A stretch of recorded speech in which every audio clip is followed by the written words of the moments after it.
Well, good morning. I want to welcome you to Tuesday morning's edition of Just My Two Cents Really. And we haven't been together since last week, so thank you for joining me. I wanted to explain the fact that we answer questions here on this broadcast. Most of you know that if you've been on the broadcast before, but we're answering questions that nobody's asking. And I'm just kidding. I'm wondering if you're listening here this morning. We are asking questions that a lot of people have asked over the years to me, and I've asked these questions and recent questions. And today's an important question too, because it's something that we all deal with. Sometimes the questions aren't as weighty to other people as they might be to you, and that's understandable. We're all different parts of our lives, different tracks that we're running on. But today is a universal track, and I want to speak on grief. I want to speak on grief today, and I want to answer the question, how do I get through the grief and pain of losing someone I loved? So, how do we get through it? How do we deal with it? How do we manage it? We're going to get back to that word later on in our broadcast at the end. But keep in mind that grief is experience of loss, right? We can have grief. A lot of times we think grief is just losing somebody in death, but grief can be losing somebody in a friendship, in a marriage, in a, losing a child that doesn't want to bother with you anymore as a parent. Losing a job is grief, right? Losing your wealth is grief. And so grief comes in all different packages. So how do we resolve grief? And I think a lot of times people are walking around, they look happy, they look normal, they have a job, they're not falling apart, they're providing for their family, they're going to church, and we think that these people have it together. But very often there's a grief running through us, all of us, that maybe nobody knows about, or maybe we haven't dealt with it, or maybe we're drowning in that grief and loss, and we don't even know it. And so I want to share with you some thoughts this morning.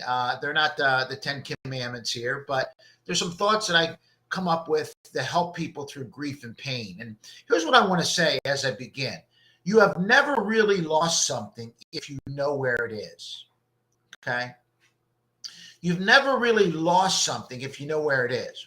One reason that we often find grief such a difficult challenge is that we have never learned what to expect in grief, right? Let me share with you some thoughts about grief and how we can successfully work through the process of loss and grief and pain, of separation, and find considerable healing. The first thing I want to say is this: grief is absolutely normal for everyone. Okay? Grief is normal. Grief is not a disease. It is a normal human response to a significant loss, right? When you lose someone special from your life, you're going to grieve. Our grief is saying that we miss the person and that we're struggling to adjust to a life without that special relationship. Admittedly, saying that grief is normal does not minimize its difficulty. And I think that's important to understand, right? And so grief is absolutely normal for everyone. You don't have a disease, you're not strange, you're not abnormal. You're normal because grief visits all of us on a daily basis and on a weekly basis. Okay? So that's the first thing. Number one. Number two, the worst kind of grief is yours. The worst kind of grief is yours. A loss is a very personal matter, isn't it? Your loss seems like the worst possible thing that could have happened to you. The worst kind of loss is yours. When you lose a significant person in your life, whatever the relationship is, it hurts. And nothing takes away from your right to feel the loss and grief the absence of that person is from your life. The worst kind of grief is yours. Now, some of us are very good with other people when they're going through grief, and that's great, but it's not like our own grief. And so Grief is absolutely normal, and the worst kind of grief is ours. Thirdly, the way out of grief is through it. Now, we don't like this one, right? We wish it would go away. We wish it would just vanish, right? And yet, the way out of grief is to go through it. I like what I think it was Winston Churchill who said, "If you're going through hell, keep going." I like that, right? Don't stop, right? The way out of grief is to go through it. Grief is painful. Loss is one of the most difficult human experiences. There's no easy way around it. We try to avoid the pain. We may attempt to get over it as quickly as possible, but most often it simply does not work that way. The way out of grief and its pain is to courageously go through it. Now, we can do a lot of things to not go through it, right? We can go around it. We can deny it. We can substance it, right? We can go another route to try to circumvent the pain and the grief and the loss and the tears, right? But the only way out of grief is to go through it. Now, I wish there was another way, and so do you, but there isn't. And so the worst kind of grief is yours. The way out of grief is through it. And then your grief is intimately connected to the relationship you had, right? Every relationship holds a special and unique significance to us. To fully interpret our grief response, we need to understand what the relationship brought to our lives, and therefore what has been lost from our lives. That's important. We each grieve differently, and each loss is grief in a whole different way. There's no measurement. Listen now, there's no measurement or formula for individual grief. None. See, your grief is intimately connected to the relationship you have, and that's why grief is different for every person, right? When you're not close to someone and they die, or you lose them in a relationship or whatever else, and you're not as soul tied to them, well, then there's not a great, tremendous amount of weighty grief on us. But boy, if you're really tied and tethered to that person, it's heavy, isn't it? And so your grief is intimately connected to the relationship that you had with them. And I want you to understand that, because sometimes we think that we're not grieving enough for a certain person. We're not grieving enough for a certain situation. And it's all tied to the connection, right? It's all tied to the connection. Sometimes we learn where our connection was, whether it was strong or weak, based on our response in grief. And so it's a learning process for us. And then grief is hard work. Grief is hard work, isn't it? Grief requires more energy to work through than most people expect. It takes a toll on us physically and emotionally. And though we must learn to manage our grief, we must never buy into the false belief that grief is ever over fully for those we've lost, right? It's a hard and a long journey towards wholeness. I'm going to touch on that at the end as well. So I'm going to move right on, and we'll come back to that. But grief is hard work. And then your grief, you need to know, will take longer than you and others think. This is an important one, because I think we forget this. How long will grief last? Do we have an answer for that? Here's the answer, and I really believe this is the answer. It is finished when it's finished. It is finished when it's finished.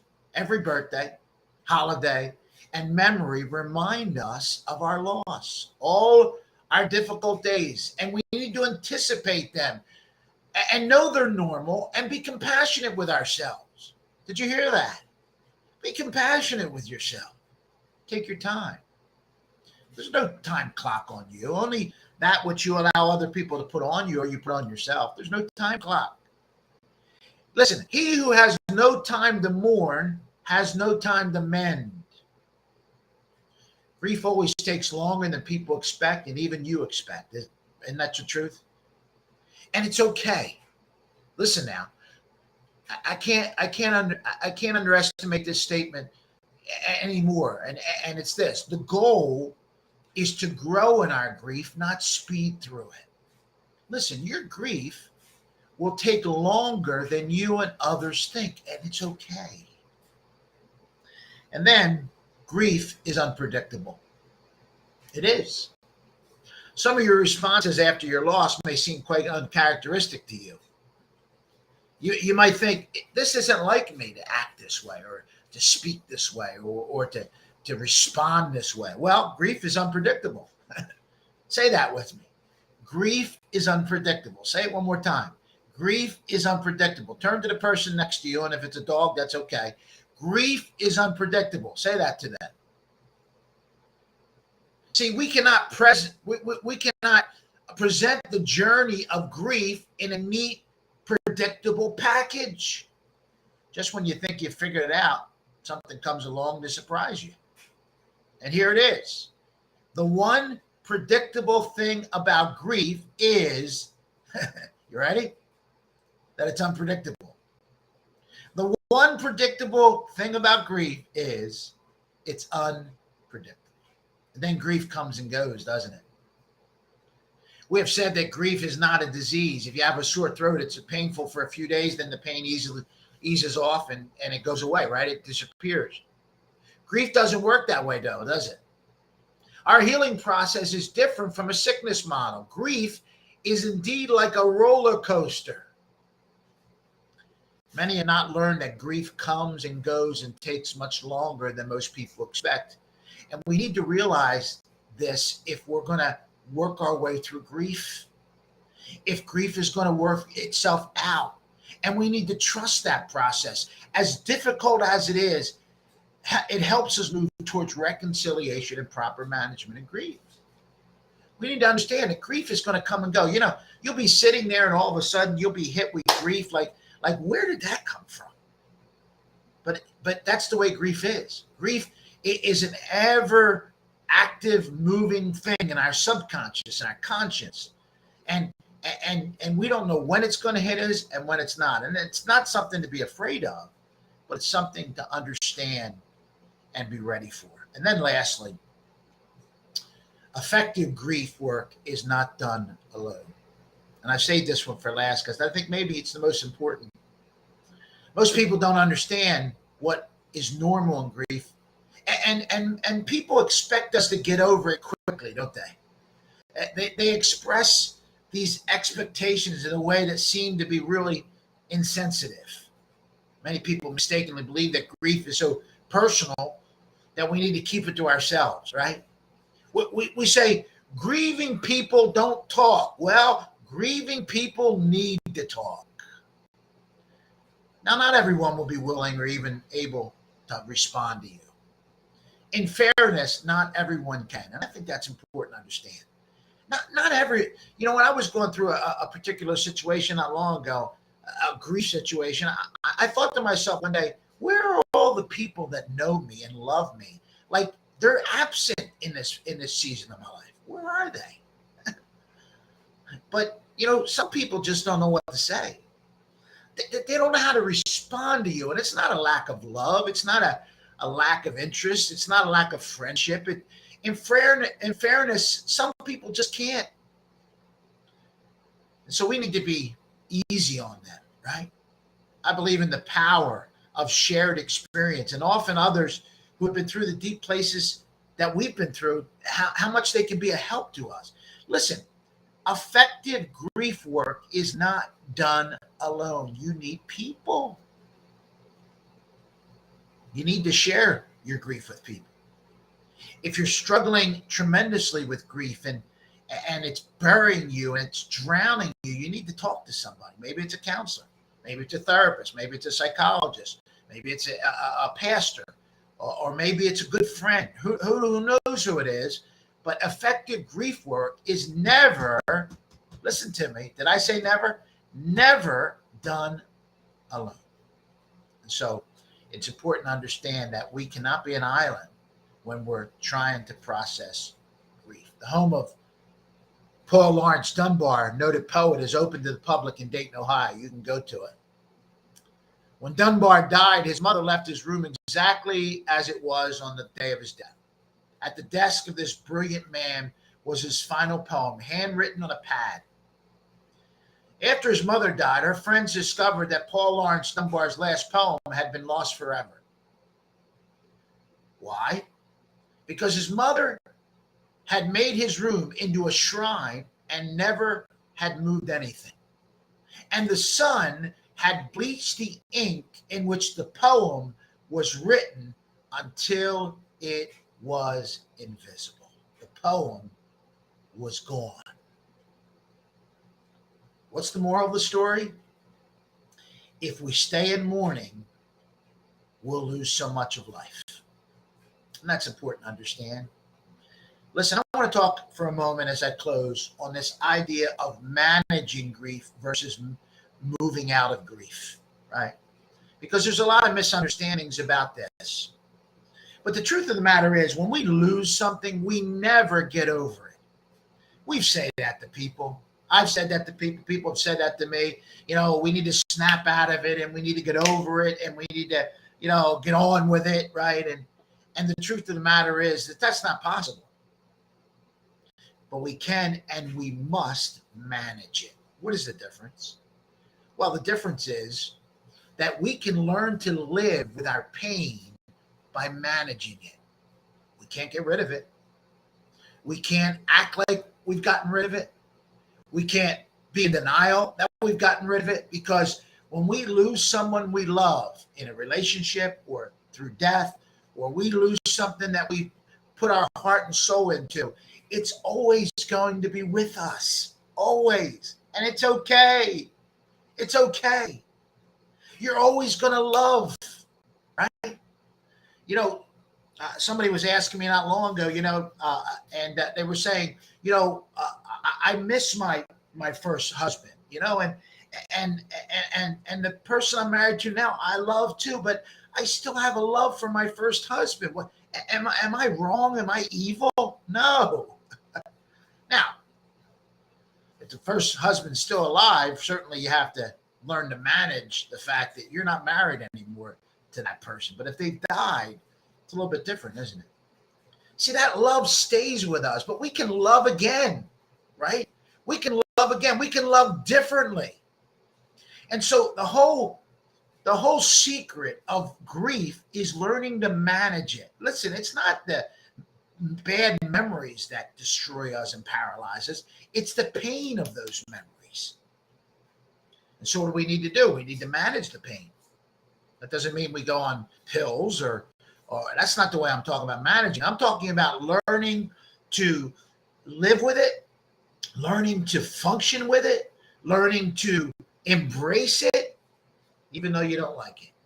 See?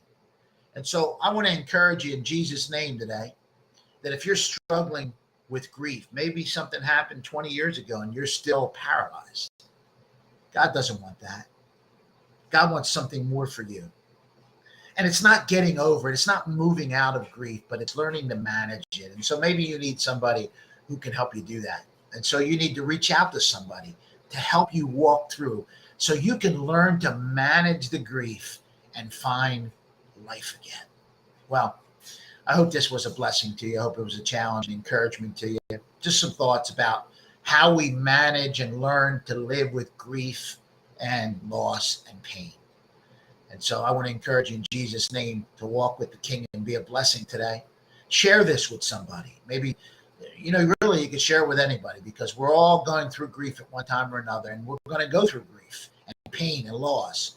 And we need to know some of the parameters that we need to place in our own lives so we can be healthy, emotional, and spiritual human beings. Well, God bless you on this Tuesday. Serve the Lord, and Lord willing, we'll see you again tomorrow.